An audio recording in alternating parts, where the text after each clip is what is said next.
जल्दबाजी में किया गया विश्वास और मेहनत के बिना लगाई गई आस, इन दोनों का परिणाम धोखा ही होता है। गांव में एक बहुत ही प्रसिद्ध पंडित रहा करते थे।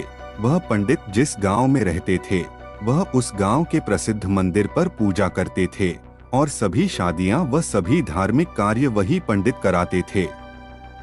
वह पंडित इतने प्रसिद्ध थे कि आसपास के सभी गांवों में उसकी चर्चा हुआ करती थी और सभी लोग उस पंडित का बहुत आदर किया करते थे।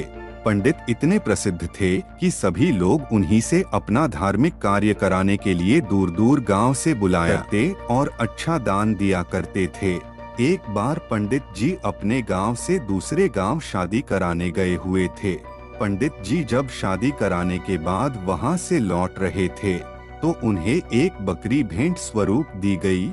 जब पंडित जी बकरी को लेकर लौट रहे थे वह पैदल पैदल अपने रास्ते बकरी को लेकर धीरे धीरे आ रहे थे, क्योंकि उनका गांव 3 गांव के बाद था।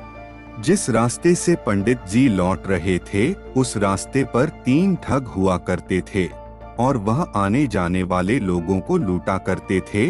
जब उन 3 ठगों ने पंडित जी को देखा तो बोलने लगे, आज तो सुबह से कोई नहीं मिला है और हमारे खाने पीने की व्यवस्था भी नहीं हुई। चलो आज पंडित जी को ही लूट लेते हैं, इनसे ये बकरी चुरा लेते हैं।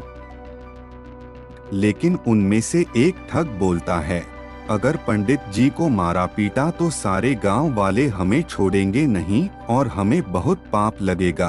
तो ठग एक नई तरकीब निकालते हैं पंडित जी से बकरी छुड़ाने की और तीनों ठग अपने अपने काम पर लग जाते हैं।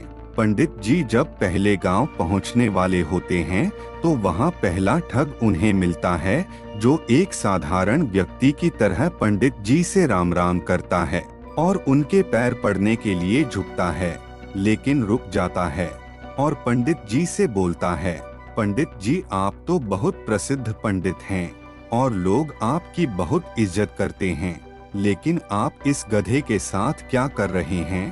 तो पंडित जी गुस्सा हो जाते हैं और बोलते हैं, अरे मूर्ख, ये गधा नहीं ये बकरी है बकरी। लेकिन वह ठग उनसे कहता है कि ये बकरी नहीं ये तो गधा है। पंडित जी आपको किसी ने बेवकूफ बना दिया। तो पंडित जी फिर गुस्से से कहते हैं कि तू ही मूर्ख है, यह बकरी है न कि गधा। और यह बोलकर पंडित जी आगे चल पड़े। लेकिन पंडित जी के दिमाग में इस अनोखी घटना ने एक हल्का सा भ्रम डाल दिया और वह आगे निकल गए। धीरे धीरे पंडित जी आगे बढ़ रहे थे और वह दूसरे गांव पहुंचने ही वाले थे कि उन्हें वहां दूसरा ठग मिला जो कि बिल्कुल साधारण व्यक्ति की तरह वहां खड़ा था और पंडित जी से राम राम करता है और उनके पैर पड़ने के लिए झुकता है, लेकिन वह रुक जाता है।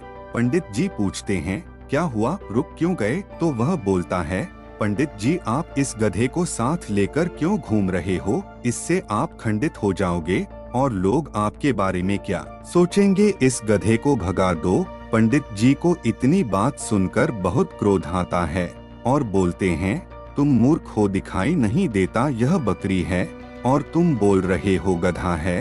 दूसरा ठग बोलता है कि ये पंडित जी आपको किसी ने पागल बना दिया, यह बकरी नहीं यह तो गधा है और ये आपके साथ रहेगा तो आपकी क्या इज्जत रह जाएगी। यह सुनते ही पंडित जी सोचने लगे कि यह क्या बोल रहा है, मैं तो बकरी लाया हूँ पर ये सब इसे गधा क्यों बोल रहे हैं?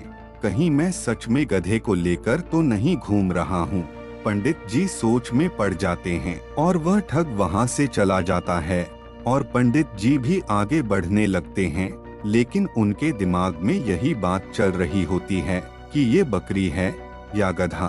कुछ लोगों की बातों में आकर पंडित जी का विश्वास खुद से उठ जाता है। उन्हें लगता है कि लोग सही बोल रहे हैं और मैं गलत हूँ, पर उनका विश्वास खुद पर से गिरने लगता है और सोचते हैं कि मैं अपने गांव पहुंचने वाला हूं। अगर ये बकरी नहीं हुई और गधा हुआ तो लोग मेरे बारे में क्या सोचेंगे? जब पंडित जी गांव में पहुंचने वाले होते हैं तो उन्हें वहां तीसरा ठग मिलता है और पंडित जी से राम राम करता है। पंडित जी के पैर पड़ने के लिए झुकता है, लेकिन रुक जाता है। पंडित जी हैरान हो जाते हैं और पूछते हैं कि क्या हुआ। तो तीसरा ठग बोलता है कि पंडित जी, मैं आपसे आशीर्वाद तो लेना चाहता हूँ, लेकिन इस गधे को आपके साथ देखकर मुझे अच्छा नहीं लग रहा। लोग आपको इतना मानते हैं, आपसे पूजा कराते हैं, लेकिन लोग आपको इस गधे के साथ देखेंगे तो क्या सोचेंगे। इतनी बात सुनकर पंडित जी कहते हैं कि मैं इस गधे को गांव के बाहर छोड़ने वाला था। तो वह ठग बोलता है कि पंडित जी, यह गधा आपको शोभा नहीं देता। लोग क्या सोचेंगे आपके साथ। यह गधा देखकर आप इसे मुझे दे दीजिए, मैं इसे बाहर छोड़ आऊंगा। पंडित जी अपने आप पर विश्वास को खो देते हैं और उस बकरी को गधा समझकर उस ठग को दे देते हैं और अपनी बकरी को छोड़कर आ जाते हैं। और उन तीनों की यह तरकीब काम कर जाती है और वह पंडित जी से बकरी छुड़ा लेते हैं। इसी तरह हमारे आसपास भी हमारा रास्ता भटकाने के लिए बहुत सारे ठग जरूर मिलेंगे जो हमारा रास्ता भटकाना चाहते हैं। उनसे बचकर और खुद पर विश्वास रखना होगा, तभी हम अपने लक्ष्य को पा सकते हैं।